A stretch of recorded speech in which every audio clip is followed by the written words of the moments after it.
Okay. So, hey everyone, my name is Heidi and I recruit product managers, and I'm excited to keep doing some rapid resume reviews. And I'm super pumped to share the resume review of Santiago, my new friend Santiago. So, Santiago, why don't you tell us a little bit about who you are?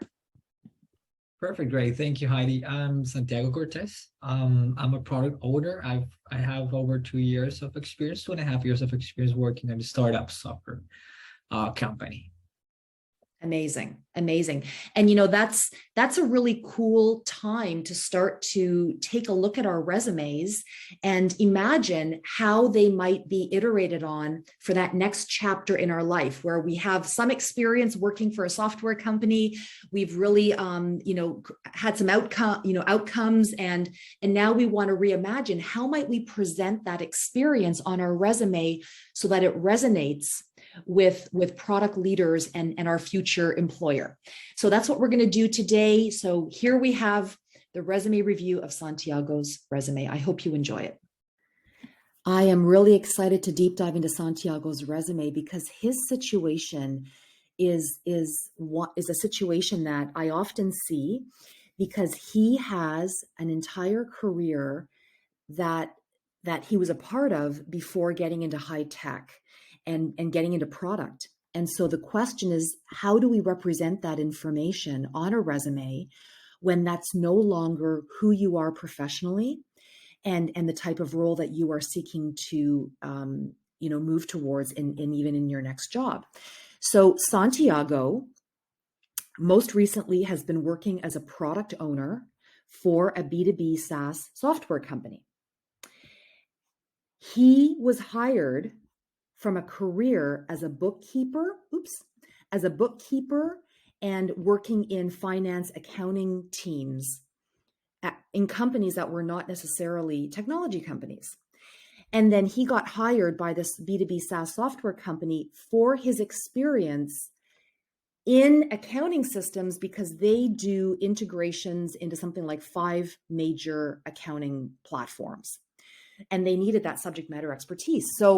So this is very common. But now what's interesting is that as he continues to build on his career, he's at that critical point where he needs to reimagine his resume, because he is no longer who he was when he got hired.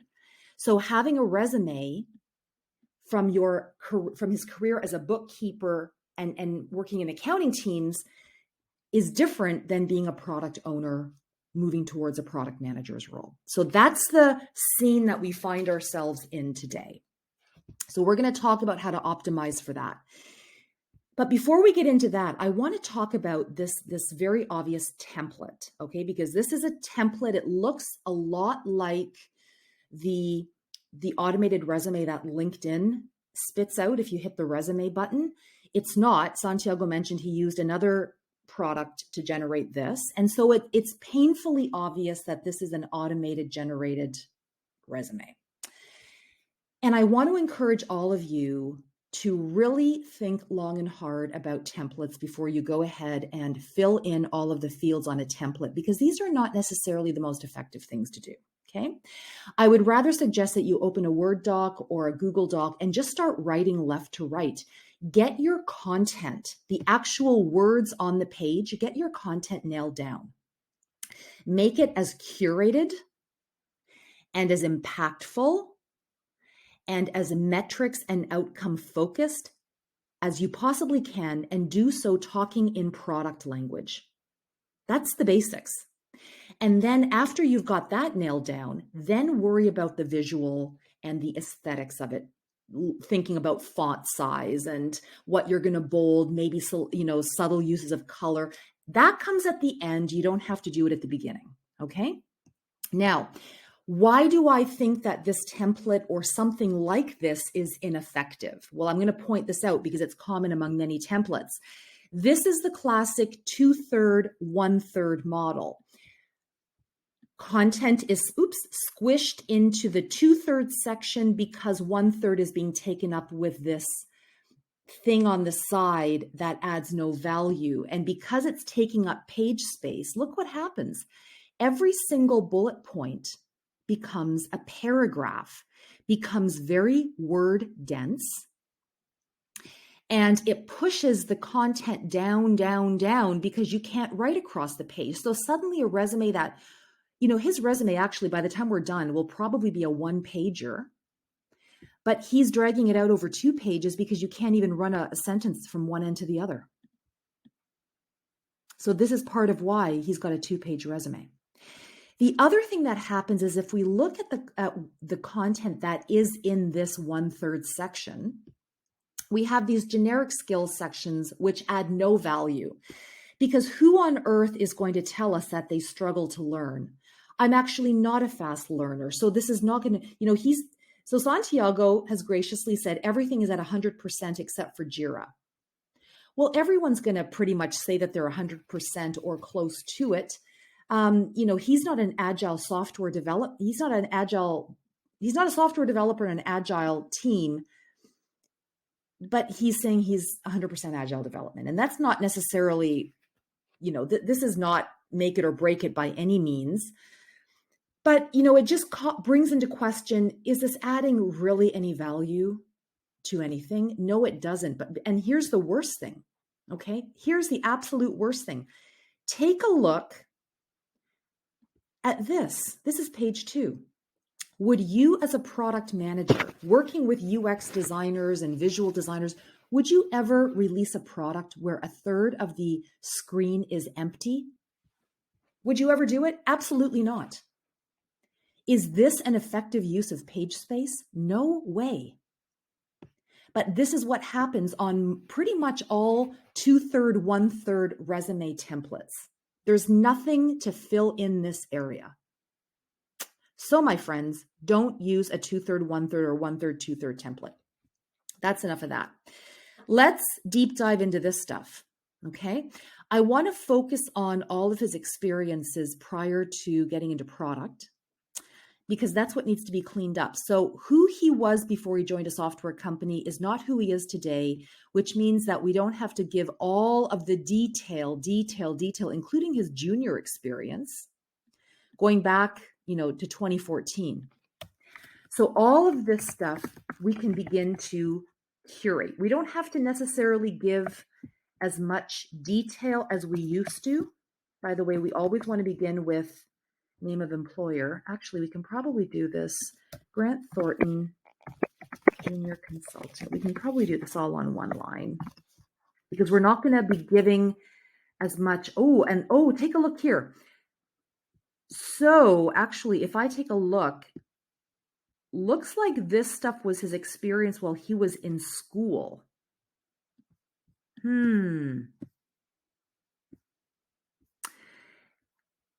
Once you start to get full-time work experience, internships really don't need to be on the resume. Okay? Generally, internships belong on a resume if you have no work experience, internships belong on the resume. Once you have work experience, they don't have to be on the resume. Okay, so he's going to have to go through all of that and take out the internships. But all of this stuff can be curated. And all of these roles can become something that is just summarized. And here is his Canadian experience. Okay, and then how we generally would summarize this, hang on, I'm going to get to that, is earlier career progression in finance and accounting. And then we would clean this up. Okay. Book. Sorry, I'm typing a bit more than I normally do on these things. So here we go. Okay. So, and then we could summarize, 8 years experience managing, accounting systems And then describe, so 8 years experience managing accounting systems for SMBs and larger enterprises with so and so many, millions of dollars of transactions flowing through whatever the systems are that you were using. That could all be summarized, and then just very simply have this entire area sort of bullet pointed to highlight, these are some of the things that I did. By the way, I would not have all of this spacing here as it's shown. So anyways, that's how all of that, such as, okay, so you would have your little intro and then list those experiences, because this is now who he is. So Santiago was a product owner at SwiftCount, a B2B SaaS software vendor. And this is now what we want to start to really maximize and emphasize and curate that message.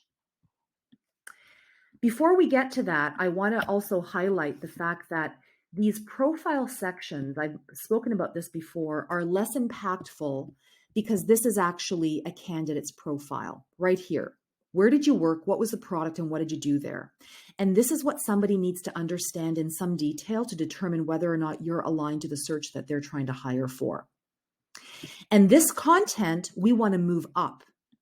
So rather than having a profile, my advice is always we open with an objective statement. And that objective statement is one sentence only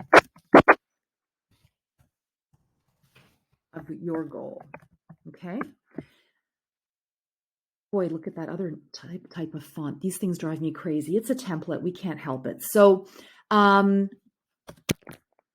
one sentence that communicates your goal. Seeking the opportunity to join a B2B SaaS company and drive world-class product practices at scale. Seeking the opportunity to join a high-growth B2B SaaS software vendor and deliver delightful user experiences that drive growth. One sentence that's an excitable, way of communicating what it is that you're trying to do, and talk in product language. Because now look at what's happened. This content, which is going to be the reason why somebody actually wants to interview you, that's now at the top of the page. I can see it. It is above the fold when I open the resume. And that's what we want to do, okay? We always want to begin with the name of your employer. And we want to begin with these sections and then title afterwards. And then we always want the first line to be a description of the business and software. Because guess what? The last thing you as a candidate, and I don't know how to correct the spacing in this template, so you're just going to have to imagine that all of this spacing is worked out. But you want to tell the reader, what is this software? Because you want the reader to start to make connections between the person who they're trying to hire and what this software does. A B2B software vendor, a B2B SaaS vendor solving for okay? The last thing you want me to do, or anyone, is to leave your resume, open up a Google Doc and start to Google what might this software be, because someone might not have time to do it and then they have to work harder to figure you out. You want to make a frictionless experience, because isn't that what you do professionally? You're about creating frictionless experiences. So help us have one with your resume. What was the product? And look at it's actually in here, embedded in the bullet point. Okay? So that is the video for today. So forget templates, open up a Word doc, Google Doc, start typing left to right, lose these 1/3, 2/3 things, get an objective so that you can get to your employment experience quicker. And if you are someone with a life before tech, we can start to summarize once you have some really great experience the way Santiago has. Okay? We don't need as much detail as what you used to have before you got into product. And if you are someone who wants to link in with Santiago, we're going to include his LinkedIn profile. If you might have a connection for him about someone who's hiring someone with his experiences, go for it. Reach out to him, introduce yourself, and I hope that it works out for both of you. Have an amazing day, everyone, and we'll see you in the next video.